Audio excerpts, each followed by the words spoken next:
La Belgique, c'est un formidable pays pour investir en bourse. Il y a plein de petites spécificités à connaître, mais le système est réellement avantageux.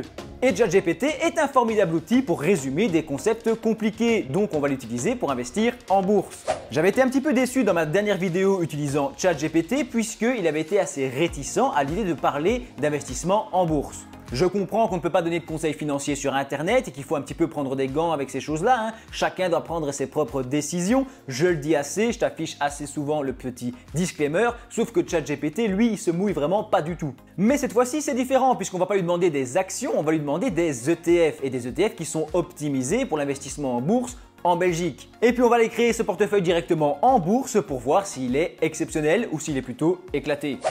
Alors, première question, on va commencer doucement. Comment investir en bourse en Belgique? Alors, investir en bourse en Belgique implique de suivre quelques étapes clés. Voici un guide général pour vous aider à démarrer.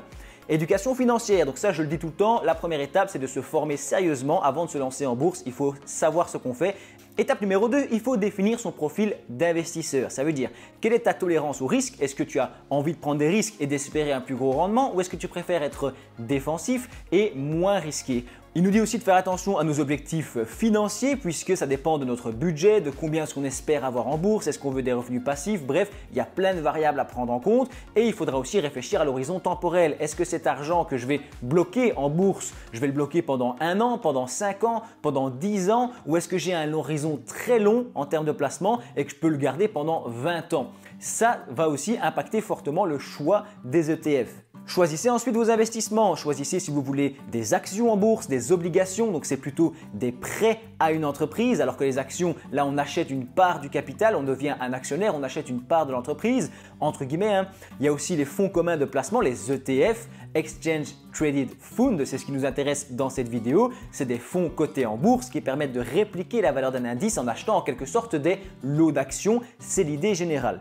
D'accord, on va diversifier votre portefeuille, 5e étape, donc là il va falloir réduire le risque en achetant plusieurs placements différents. Même dans les ETF, quand on est relativement diversifié puisqu'on achète plein d'actions en même temps, il vaut mieux parfois diversifier de manière géographique, ça veut dire en fonction des zones du monde, enfin tu sais ce que ça veut dire, et aussi au niveau des secteurs. La diversification sectorielle, ça veut dire que si tu prends des ETF Monde et SP500 à gogo, tu vas te retrouver avec beaucoup d'exposition sur le marché américain et donc sur les plus grosses entreprises américaines et donc sur le marché des technologies. Peut-être que c'est ce que tu veux, mais il faut parfois diversifier en ayant d'autres secteurs en portefeuille que uniquement de la technologie.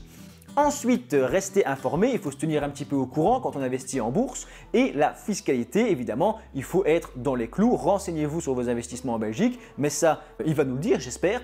Soyez patient et discipliné, c'est certain, la bourse, c'est un jeu normalement sur le long terme, d'accord? Donc il faut attendre avant de gagner quelque chose et il faut surtout être carré, discipliné et suivre un plan d'entrée, un plan de sortie, mais tout ça, on en a déjà parlé en vidéo. Merci ChatGPT pour cette mise en ordre. On va lui demander quels sont les meilleurs ETF pour un investisseur belge.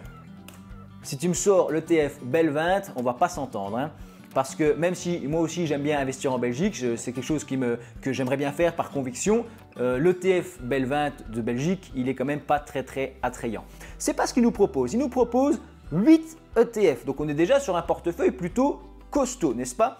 8 ETF, on commence avec du iShares Core MSCI World ACC accumulatif, d'accord? Donc c'est un BlackRock qui va suivre l'indice monde, donc les 1500 plus grosses entreprises au monde. Il ne va pas forcément acheter toutes les actions de l'indice, ça on ira vérifier tout à l'heure, il peut acheter une sélection, on dit alors qu'on est en échantillonnage, mais bref, je ne vais pas t'embrouiller. Deuxièmement, il nous propose un Vanguard All World, donc à mon avis c'est aussi un ETF monde, ils sont similaires. Pourquoi pas avoir 2 ETF monde, mais je ne vois pas franchement l'intérêt, même si ce n'est pas spécialement une erreur. Mais s'ils font strictement la même chose, pourquoi en prendre 2? C'est complexifier son portefeuille pour rien. Après, il nous propose un SP500, d'accord? Il nous propose, donc ça c'est les 500 plus grosses entreprises américaines, bien sûr. Ensuite, il nous propose un Lyxor MSCI EMU. Donc là, il suit le marché européen, apparemment la zone euro. On va aller voir ce que ça donne. Il nous propose ensuite un Stoxx 50. Donc là, c'est les 50 plus grosses entreprises de la zone euro. Ça fait encore une fois un petit peu doublon, je trouve. Puis un Xtrackers Emerging Markets. Donc là, on va avoir une exposition aux pays émergents, l'Inde, la Chine, Taïwan, la Corée du Sud, etc., etc. Donc des pays qui peuvent être intéressants à long terme.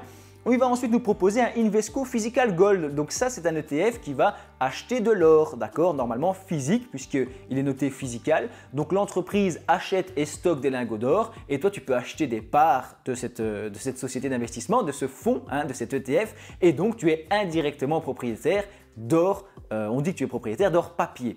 Bref, il nous propose en dernière position un iShares Global Clean Energy. Donc c'est un ETF qui va plutôt être thématique, n'est-ce pas? C'est un peu plus dangereux les ETF thématiques et il nous dit que là on va toucher les énergies renouvelables et toutes les entreprises qui sont plutôt sur les énergies propres à l'avenir.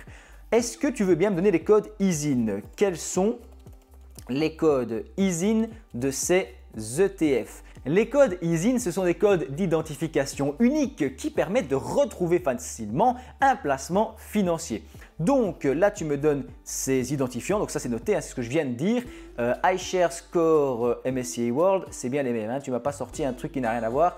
En passant, je trouve qu'il nous a mis des émetteurs qui sont différents. Pourquoi pas aller chercher des émetteurs différents? Parce que s'il y a un émetteur qui commence à faire un petit peu n'importe quoi, il fusionne des ETF, il ne publie pas ses documents, il a des soucis, si tu as tout chez le même émetteur, eh bien tu vas subir les problèmes sur tous tes ETF. Tandis qu'avoir différents émetteurs, ce n'est pas un critère essentiel, mais ça a du sens, je trouve. Ce n'est pas ridicule, en tout cas, c'est ce qu'il fait et il nous propose une large diversification. Après, 8 ETF pour un débutant, c'est déjà beaucoup, il y a beaucoup de choses à connaître. Mais le premier qu'il nous propose, c'est un ETF Monde. On va aller les regarder ensemble. On se retrouve sur mon portefeuille en bourse, portefeuille que j'ai documenté dans une playlist sur YouTube. Donc tu peux retrouver facilement un épisode qui va à chaque fois traiter de chacun des ETF que j'ai achetés. Si ça t'intéresse, n'hésite pas à aller voir après cette vidéo. Nous, on va créer un portefeuille basé sur ce que nous a dit ChatGPT. Le premier ETF qu'il nous propose, c'est celui-ci, l'ETF Monde, d'accord, qui coûte 89 €. Eh bien, si je ne m'abuse, c'est celui que j'ai, n'est-ce pas?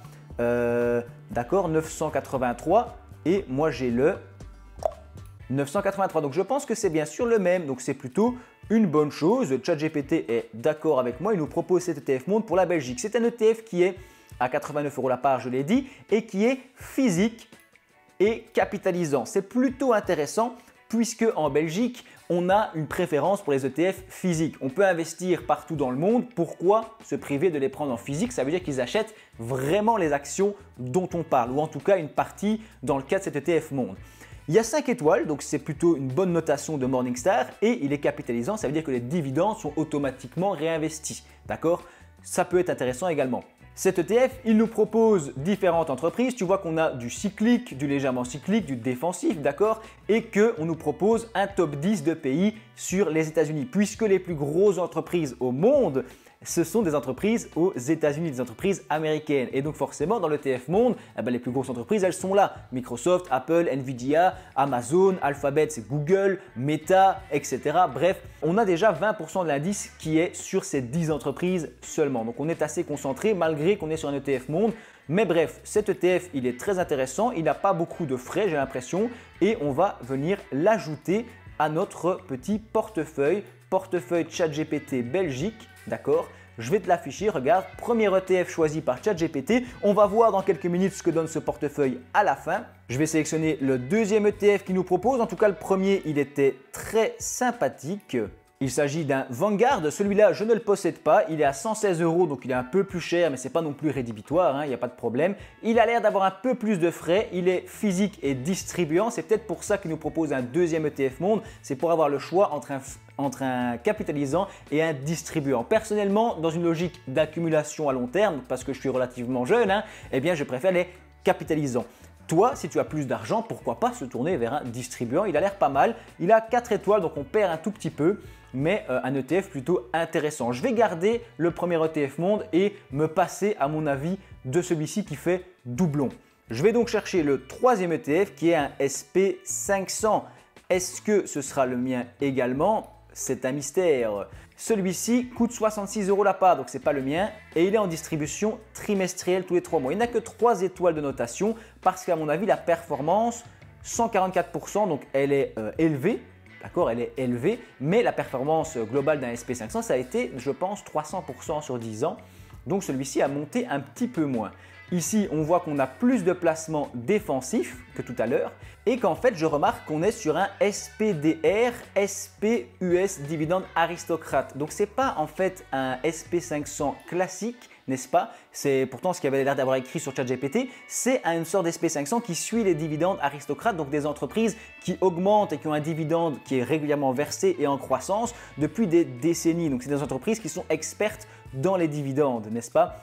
C'est plutôt intéressant, mais je trouve que c'est fortement axé sur les dividendes. Je ne vois pas pourquoi tu nous proposes ça. Je vais l'ajouter à la watchlist, n'est-ce pas? On va l'ajouter à notre petit portefeuille. Ça nous fait 2 ETF. Je suis moins convaincu par le deuxième. Dites-moi en commentaire ce que vous en pensez. Et on va aller voir le troisième, donc c'est le 4e pour ChatGPT, le Lyxor EMU.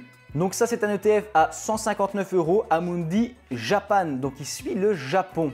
D'accord, il existe depuis 2005, c'est noté ici, il a 92% sur 10 ans de performance, donc c'est plutôt honorable, hein. Je pense que c'est comparable au marché européen. Par contre, il est physique encore une fois, donc tu vois qu'il nous propose surtout des ETF physiques, il est encore une fois en distribution, en annuel, donc généralement ça veut dire qu'il distribue un petit peu moins. Je vais aller voir qu'est-ce qu'on nous propose dans les actifs. On est sur des actifs beaucoup plus risqués, n'est-ce pas? On n'a que 14% de placement défensif. Et dans le top 10 des positions, on a du Toyota, Mitsubishi, Sony, Tokyo Electron Ltd. Mitsubishi, ok d'accord, ben franchement c'est plutôt intéressant je trouve comme ETF Japon. C'est une petite surprise, mais ce n'est pas un ETF que je mettrais en top position dans un portefeuille optimisé pour la Belgique. Franchement, pourquoi pas, hein, je ne dis pas que c'est un mauvais ETF, on va aller voir s'il est fort capitalisé. Cet ETF, il a 1800 positions et seulement entre guillemets 500 millions d'investis d'encours sous gestion. Donc c'est un ETF qui est relativement petit. À partir de 100 millions, c'est déjà un gros ETF, hein, on est d'accord, mais il y a des ETF beaucoup plus globaux, beaucoup plus basiques avec 10 000 ou 20 000 millions d'encours sous gestion. Donc je ne vois pas pourquoi tu nous proposes ce petit ETF, même si, admettons, dans la diversification, avoir un ETF sur le Japon. Écoute, moi je l'ajoute, je fais ce que ChatGPT me dit et je te mettrai tous les codes en description si tu veux retrouver ces petits ETF dont on a parlé. Alors pour l'Europe, ChatGPT nous proposait aussi un Stoxx 50, un Stoxx 50 à 82 € qui sur 10 ans a fait 112%, donc c'est vraiment pas mal. Stoxx 50 qui a l'air d'avoir très peu de frais, donc ça c'est une bonne chose. Il est physique et capitalisant avec 5 étoiles cette fois-ci.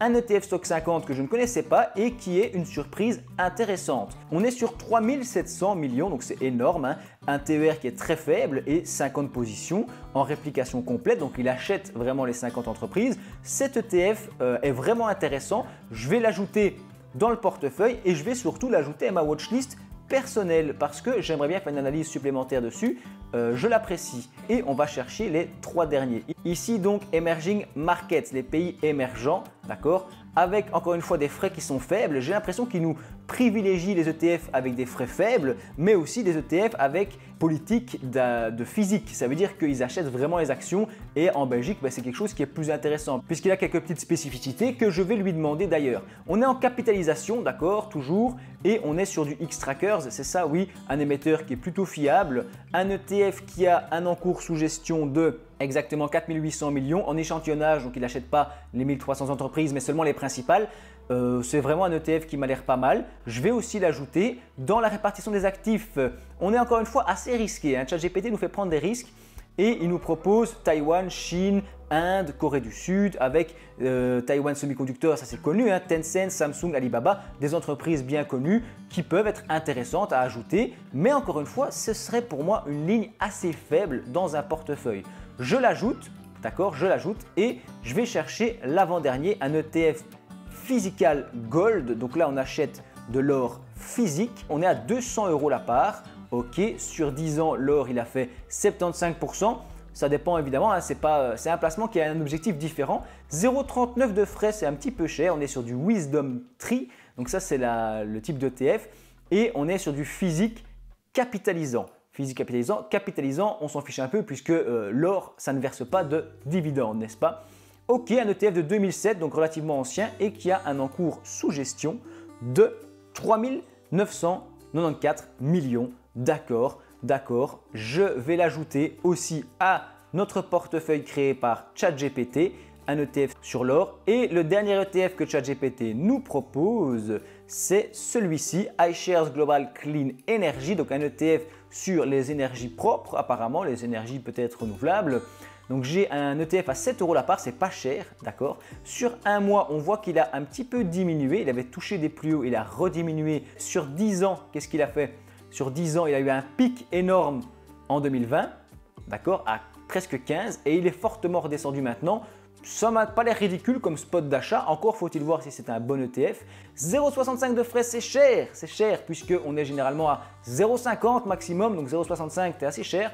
2 étoiles seulement, il est semi-annuel en distribution physique. C'est pas un ETF qui m'a l'air incroyable, d'accord, un ETF thématique. Apparemment, il nous dit que les placements sont peu cycliques, d'accord, ils sont légèrement cycliques et défensifs. On le voit, hein, d'accord, on voit ici bien que c'est défensif, n'est-ce pas? Regarde-moi ça, panf, oui, c'est très défensif, donc tu vois, il ne faut pas tout suivre au pied de la lettre, hein. J'ai des entreprises aux États-Unis, Espagne, Danemark, donc des entreprises un peu partout dans le monde qui travaillent apparemment sur les énergies propres. C'est pas ridicule comme ETF, c'est dommage en fait que les ETF synthétiques aient tellement un effet de mode. Ça veut dire que les gens ils investissent dessus par effet de mode et après l'ETF il est vachement surévalué. C'est pas ridicule, on va l'ajouter à la watchlist, mais ce serait vraiment une toute petite ligne et il faudrait des analyses supplémentaires. Voilà ce que ça nous donne. On va reposer 2-3 questions à ChatGPT pour avoir plus d'informations.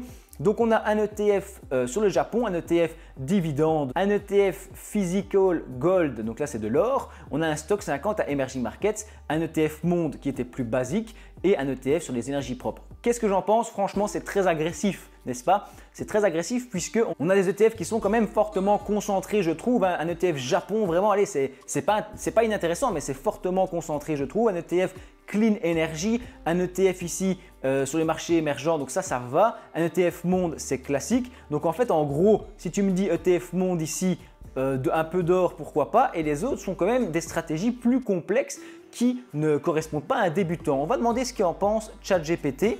Est-ce que ces ETF sont pour les débutants? Parce que là, tu m'as quand même donné une sélection intéressante, mais qui était un peu complexe, je trouve. Les ETF mentionnés peuvent convenir aux débutants en fonction de leurs objectifs d'investissement. Ouais, ok.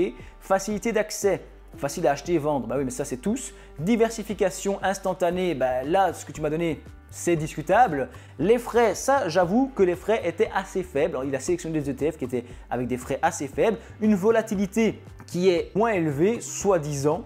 D'accord. Les objectifs d'investissement, d'accord. Donc bon, ça, il nous esquive un petit peu. On va lui demander quelles sont les spécificités réglementation pour investir en bourse en Belgique. Ouh là là, il nous propose 2 réponses, mais ça c'est incroyable. Alors il faut un compte de courtage, etc. Ouverture d'un compte, règles fiscales en Belgique. Donc tu vois, c'est ici. En Belgique, les gains en capital réalisés sur les investissements en bourse sont généralement soumis à l'impôt sur les plus-values. Les dividendes perçus sont également imposables. Les règles fiscales peuvent varier en fonction des investissements et de la durée de détention. Ouais, c'est pas tout à fait vrai. Il y a de la lutte contre le blanchiment d'argent, bah oui, ok, d'accord. Protection des investisseurs, ok, d'accord. C'est pas des choses qui sont très intéressantes, n'est-ce pas, hein? Je ne suis pas convaincu. Comment savoir si un ETF est optimisé pour l'investissement en Belgique?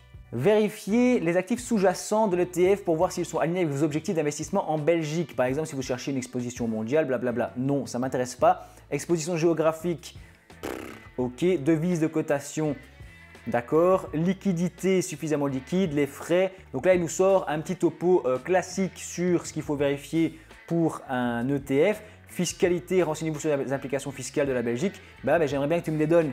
On va essayer une dernière chose. Propose-moi un portefeuille d'ETF optimisé pour l'investissement en bourse en Belgique.